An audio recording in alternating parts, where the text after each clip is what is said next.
Hello everyone and welcome to another tutorial, and today I'm going to show you how to customize your Wells Fargo card online.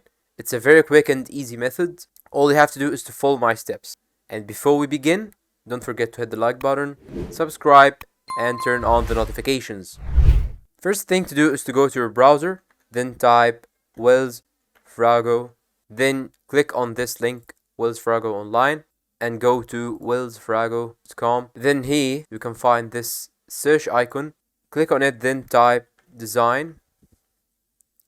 Choose debit card design. Then click on this option, custom debit card designs. Then go to view the demo.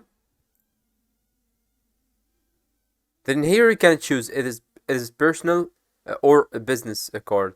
Now I'm gonna choose the personal one. Start here, and you can select the background.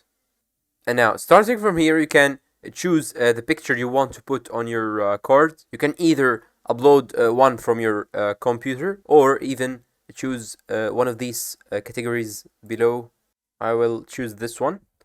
Once you are satisfied with your design, you can click on preview, then confirm, and sign on in order to give them your address. Then they will communicate with you and they will deliver their address after paying them the money. Thank you for watching. I hope this video was useful to you all, and see you in another tutorial.